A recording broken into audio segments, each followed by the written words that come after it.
Olá pessoal, como lidar com pensamentos catastróficos? Como lidar com o catastrofismo? Todos nós somos meio catastróficos, todos nós temos pensamentos catastróficos. E por quê? Qual a origem dessa história toda? Vamos tentar entender?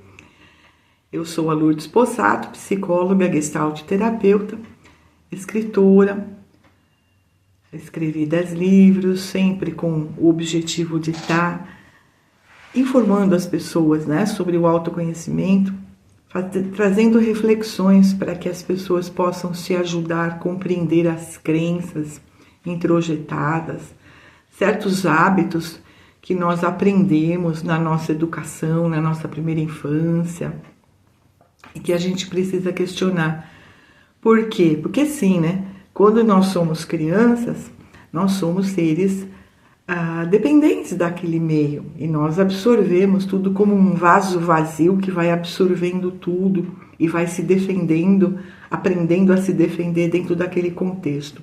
Só que com o tempo, a nossa natureza precisa aparecer de verdade, precisa ser assumida, expressada, e a gente tem que passar por um processo de reflexão, de autoconhecimento, para rever as nossas crenças, rever os nossos decretos de sobrevivência. Como eu sempre falo, nós aprendemos a ter que sobreviver naquele ambiente e nós aprendemos a sobreviver a duras penas, com decretos às vezes que são muito horríveis, decretos às vezes que cobram, onde nós aprendemos a nos cobrar posturas, poderes que nós não temos.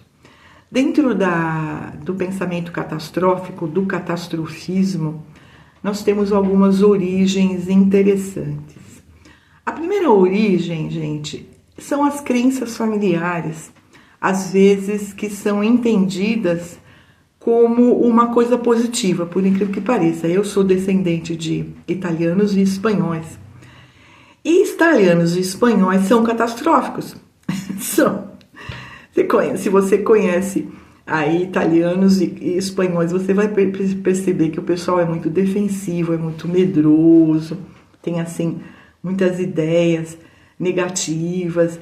Eu acho que até é explicado, porque veja, os nossos antepassados, os imigrantes que vieram para o Brasil, eles vieram em condições às vezes muito ruins, muito terríveis, muito pesadas. Eles tinham que ser um pouco amedrontados, até, tentando se autoproteger demais, mesmo usando o medo mesmo como uma proteção para sobreviver. Entendemos isso. Mas nós precisamos rever as nossas crenças que nos atrapalham. Eu lido todo dia com pessoas altamente catastróficas. Esse negativismo, às vezes aprendido, está ligado com a ideia de responsabilidade. Então, voltando aos espanhóis e italianos, eles entendem que preocupação e pensar em tudo que é bem negativo primeiro é uma questão de responsabilidade, tá? Tipo assim, como se a gente tivesse que pensar no negativo para estar preparado para seja lá o que possa acontecer, tá? E nós precisamos aprender a lidar com isso. Já já eu vou dar as dicas, tá? Outras famílias, outras culturas têm a ideia do negativismo como uma forma extremamente lógica, de proteção. Tipo assim, eu vou montar um negócio, eu vou acreditar que o negócio vai dar muito certo e eu vou acreditar que o negócio não vai dar certo. Para quê? Para eu ser meticuloso, pensar em todas as variáveis, tentar controlar todas as variáveis.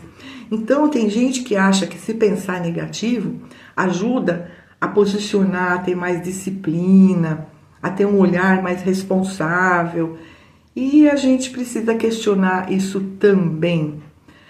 Existem algumas personalidades, e aqui eu destaco a personalidade, uma das mais neuróticas, que é o perfeccionista, que aprendeu a ter que ser perfeito, a não poder errar.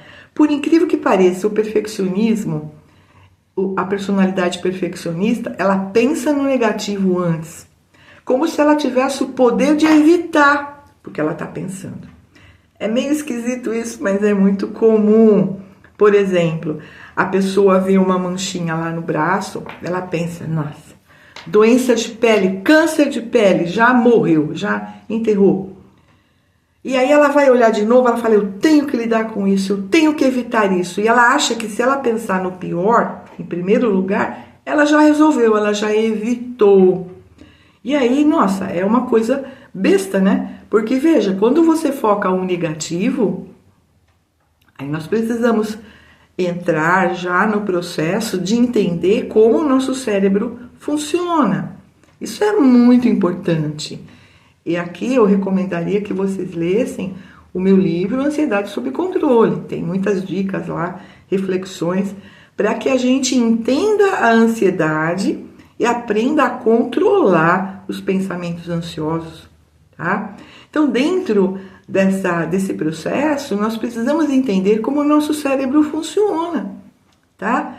Quando nós pensamos no negativo e ficamos no negativo, pensando em tudo que de bem terrível pode acontecer, e já, como eu disse agora, já se viu no caixão, já enterrou, o cérebro entende pela intensidade dos sentimentos que precisa alguma coisa ser feita tipo imediato. A situação é muito horrível. Então, o cérebro entende que você está no meio de uma catástrofe. Gente, isso é batata, tá? Vamos entender. Quando você começa a pensar em tudo que de bem terrível pode acontecer em cima de qualquer situação, o cérebro capta o seu sentimento. Por quê, gente? Porque todo pensamento gera uma emoção. Sempre estamos dentro de um corpo físico que funciona assim, tá? Vou dar um exemplo bem curtinho. Pensa agora numa situação muito alegre que você teve na sua vida. De repente você lembra, nossa, foi tão legal aquele passeio, nossa, foi tão gostoso. A pessoa sorri, ela fica feliz. Agora, se eu falar, pensa num momento muito triste da sua vida. A pessoa até murcha. Nossa, foi punk. Foi desastroso. Então, veja, nós mudamos em segundos, dependendo do que nós pensamos. Porque o nosso pensamento vai gerar uma emoção. E na hora que a gente fica pensando intensamente em todas as coisas bem terríveis que podem acontecer, bem negativas, bem catastróficas, o cérebro acha que você está no meio de uma batalha. O que ele faz? Todo o corpo obedece a essa solicitação, que é o mecanismo de enfrentamento ou fuga, para enfrentar ou para cair fora. Então, todo o corpo fica mobilizado, glândulas, principalmente as suprarrenais, para fabricar muita adrenalina, que vai para o nosso sangue, cortisol, enfim, para a pessoa estar preparada para uma batalha, para fazer alguma coisa, para lutar ou para sair correndo, enfim. Só que veja, todo esse trabalho do cérebro, do nosso corpo, que foi mobilizado para a ação, não vai acontecer. Por quê? Porque nós estamos pensando. Esse trabalho todo que o corpo precisou fazer e gerou toda essa energia de enfrentamento, leva pelo menos 45 minutos para o corpo voltar ao normal. Isso se você não pensar mais nada de negativo. Agora pensa se você ficou o dia inteiro pensando, ou meses, ou dias, enfim, ou é uma pessoa bastante negativa e catastrófica. Se você fica pensando dessa maneira o tempo todo você está angustiado, o tempo todo você está tenso, o tempo todo você está com essa carga pesada dentro de você, sabe? Seus neurotransmissores, enfim, todos descontrolados porque você está absolutamente negativo. Qual o resultado disso? Uma mega super ansiedade negativa, tá? Que vai gerar estresse. Com o tempo, crise de ansiedade generalizada, pode gerar até pânico, eu já falei isso num outro vídeo, e vai somatizar em problemas psicossomáticos. Olha que interessante. Tá? Então, vamos entender como lidar com isso, né? Tem gente, por exemplo, como eu falei, né, que pensa no negativo como um preparo básico, né? E não é assim que deve ser. Então, como que a gente lida? Nós precisamos entender que tudo que não está acontecendo agora, eu não sei. Sabe quando a gente se prepara para o daqui a pouco? Na Gestalt terapia a gente chama isso de ensaio de palco. Digamos assim que eu vá fazer uma viagem amanhã. Aí é claro que tem certas coisas que a gente precisa fazer. Reservar o hotel, fazer a mala. Isso são coisas legais, né? Palpáveis que a gente vai fazer numa viagem, enfim. Ok, já fiz. Aí eu começo a pensar. O avião pode ter um problema lá. E se o avião cai? Pensa no mar, o avião sobrevoando aquele mar, aquele imenso mar, que eu vou ficar no mínimo 1 hora sobrevoando o mar. E se acontecer alguma pane no avião? Pensa, esse pensamento vai gerar toda uma tensão aqui, e dependendo da intensidade que você está pensando, é capaz de você desistir de viajar, tá? Só que veja, vamos parar para pensar de uma maneira lógica. A viagem não aconteceu, eu me preparei para a viagem, comprei a passagem, reservei o hotel, fiz a mala, eu vou. Vamos pensar no mínimo no plano de ação? Nossa, chegando lá, o que eu vou fazer primeiro? Qual o primeiro museu que eu vou visitar? Chutando, tá? Cada um tem a sua programação. Então eu posso e devo pensar numa programação. A programação, gente, é coisa de inteligência até. A programação é ansiedade também, porque eu não estou no aqui e agora. Eu estou pensando, eu estou imaginando. Mas eu programei. Isso é criativo, porque eu estou fazendo uma programação bacana. Levanto às 8, tomo café, aí a gente dá aquela enrolada básica, volta pro quarto, se troca e a gente vai passear. Pronto, eu estou criando uma programação e já estipulei lá onde eu vou. O cérebro vai mobilizar o seu corpo para agir, mas ele não está sentindo que é uma angústia, que é uma batalha. Deu para entender a diferença? No livro Ansiedade sob Controle, eu explico isso bem direitinho e é importante que você entenda como é que você funciona, tá? Para entender também os seus sentimentos de angústia. Sabe aquele mal-estar? Tem um cliente meu que ele fala da cabeça pressionada. Ele sente uma pressão na cabeça tão grande, simplesmente porque ele é hiper mega negativo. Ele pensa em tudo que de bem terrível pode acontecer o tempo todo. Gente, aqui está uma origem muito interessante desse comportamento, que é a sensação de fragilidade. Sabe uma criança que foi criada na base da cobrança intensa ou dos castigos? Ela acaba gerando dentro dela uma certa desconfiança da capacidade de lidar com a vida, tá? Uma certa vulnerabilidade, é como se houvesse uma crença generalizada. A família, o pai, a mãe trataram de uma maneira opressiva, controladora, muito crítica. Então, expandir essa sensação para o mundo, achar que o mundo é hostil, que as pessoas são perigosas, é assim, é a defesa que a gente fala, é o decreto de sobrevivência.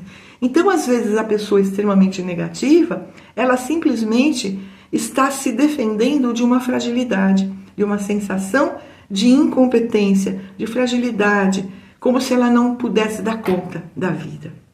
E é claro que a gente precisa trabalhar isso muito bem em terapia.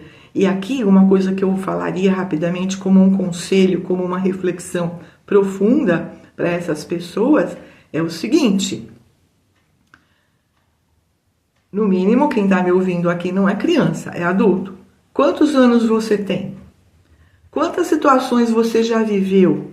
Imprevistas, até difíceis de lidar, situações assim, acontecimentos imprevisíveis mesmo, mas que você deu conta, tanto deu que você está vivo, você está aqui assistindo esse vídeo. Então veja, essa percepção de que eu tenho capacidade, inteligência e habilidades para lidar com os imprevistos, com os acontecimentos, porque eu já fiz isso e já fez a cada dia que você viveu.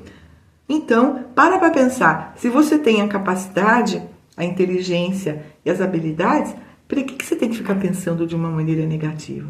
Comece a achar, a sentir que você tem força e segurança para lidar com a vida, mas sem cobrança nenhuma, tá? Ai, tem que ser maravilhoso, não pode errar. Para. Eu simplesmente vou lidar com as coisas conforme elas acontecem. E aí a gente tem aqui o grande segredo, a grande chave para o negócio, que é o quê? O aqui e agora. Então, os pensamentos catastróficos, no aqui e agora? Gente, vamos lá. O que eu faço com isso? Eu divido pelo menos por 2. Eu pensei numa coisa bem terrível. Minha mãe era craque nisso, né? Tipo assim, a Lourdes está atrasada. Ai, alguma coisa aconteceu de negativo. Bateu o carro. Quando eu sempre falava, podia pensar que não, né? Que não bateu. Que de repente tá, sei lá, se encontrou com os amigos, foi fazer um happy hour, qualquer coisa. Não, ela pensava sempre na pior parte, porque era italiana, tá? Então, olha que interessante, né? Vamos lá. Primeiro pensamento. Aqui agora. Vamos voltar para aqui agora? Pergunta para você. Qual a probabilidade real disso que eu estou pensando acontecer? 50%. Para o negativo, 50% para o positivo. Por quê? Porque ainda não aconteceu. Aí você vai falar, mas eu já conheço aquele pessoal, eu já sei mais ou menos como o meu chefe funciona, vai ser horrível. Não vai. Por quê, gente? Porque você não sabe. Nós precisamos parar e sermos um pouquinho mais humildes. Eu não sei do daqui a pouco, eu não sei do daqui a pouco. Por que não? Por que não? Me desculpem aí os sensitivos, mas mesmo essa certa sensibilidade são questionáveis, tá? Então, num nível racional, lógico, eu preciso voltar para aqui agora e raciocinar qual a probabilidade disto ser terrível. 50%. 50% de não. Como é que eu vou saber? Eu vou esperar acontecer. Mas hoje eu posso pegar o celular e ligar para a pessoa. Ai, mas não atendeu. E daí? Eu vou entrar no catastrofismo de novo? Pode ser que não tenha sinal. Pode ser que a pessoa esteja com o celular desligado. Pode ser que ela esteja num hotel e não queira atender o celular. Gente, vamos parar para pensar, né? Todas as possibilidades existem. Se todas as possibilidades existem, eu não vou fazer nada no aqui e agora. Por quê? Porque não. Agora, vamos lá. Se tem uma preocupação que fica batendo na tecla, eu preciso me perguntar, bom, o que dá para fazer com isso? Supondo que eu estou dirigindo o carro, eu nem percebi que eu não coloquei gasolina. Aí eu olho, de repente acende aquela bendita daquela luzinha e mostra que seu tanque está vazio. E você começa a ficar muito preocupado. O que você vai fazer? A sugestão é: pare no posto mais próximo que tiver e abasteça. Mas eu não sei. Coloca no Waze, que na maioria das vezes você vai saber, porque eles informam, tá? Mas é muito longe. Bom, o que dá para fazer? Se você tem um plano de seguro do carro, você pode solicitar ajuda, você pode ligar para um parente, você pode fazer alguma coisa. Então veja, gente, ou em última análise, não tem o que fazer, chama um Uber e vai para casa, tá? E depois você reboca, pega a gasolina, reboca o carro. Tem muita coisa para ser feita se a gente quiser fazer. Só que nós precisamos não entrar no pânico, na extrema preocupação. Por quê, gente? Porque nessa hora, aquilo que eu falei agora, o cérebro acha que você está no meio da batalha. E no meio da batalha, você não pensa. Você está mega ansioso, você está comprometido emocionalmente. Então, o vídeo de hoje, eu sei que não é fácil, mas a grande reflexão que eu gostaria que vocês fizessem, esse trabalho de percepção, primeiro de entender como o nosso cérebro funciona a partir do que nós pensamos, do que nós colocamos e ruminamos aqui na nossa cabeça, tá? E perceber como nós catastrofizamos no sentido sempre pendendo para o extremo negativo, sem considerar todas as possibilidades. Então, divida tudo por 2. Já é um bom negócio. E foque o aqui e agora. No aqui e agora, existe algo que eu possa fazer com essa minha preocupação? Às vezes dá. Você fala, eu vou ligar para o hotel e só retificar se a reserva foi feita. Sei lá, qualquer coisa que você queira fazer e que dá para fazer, tá? Então, foque a ação. Resultado da ópera, né? Aqui, agora, centralidade. Porque a hora que você está centrado, você está inteiro, você está de posse das habilidades, da inteligência, da capacidade, essas que eu falei que você tem, porque você viveu até agora e enfrentou um monte de problemas, de intercorrências, de imprevistos, você enfrentou. Então, que tal dar um crédito para a sua autoconfiança? Que tal dar um crédito, pelo menos para a sua proteção espiritual, se você acreditar? Eu acredito, tá? Então, um pouco de fé vai bem, né? Um pouco de confiança na sua capacidade de lidar com a vida vai muito bem. Estar no aqui e agora é imprescindível. Por quê? Porque é o único lugar que você está. Agora há pouco, quando eu comecei o vídeo, já foi. Não posso voltar lá. Só se eu assistir o vídeo. Daqui a pouco eu não sei, eu não vivi ainda. Então, gente, vamos aprender a focar o aqui e agora, a estar no aqui e agora, porque o aqui e agora é o grande antídoto para a ansiedade negativa. E aqui eu aconselho, de novo, leia o livro Ansiedade Sob Controle. Vai bem, tá? Esse livro pode ser adquirido no Facebook, no Google. Tem Lar de Frei Luiz reeditou esse livro, tá? O pessoal do Rio pode adquirir direto lá com Centros do Rio, o Lar do Frei Luiz, ou aqui comigo também, tudo bem, tá certo?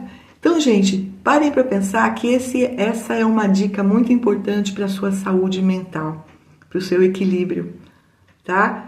E aqui vai uma outra dica, o livro Equilíbrio Emocional, como promover a harmonia entre pensar, sentir e agir. Vai muito bem, para que você entenda mais profundamente como a gente funciona e como manter o nosso equilíbrio. Namastê, agradeço pela atenção, curtam, deixa aí a sua curtida, compartilhe, que eu acho legal, é um assunto que pode ajudar muita gente. Se inscreva no canal, ative o sininho, toda essa história que você já sabe, tá bom? E obrigada pela atenção e nos vemos no próximo vídeo.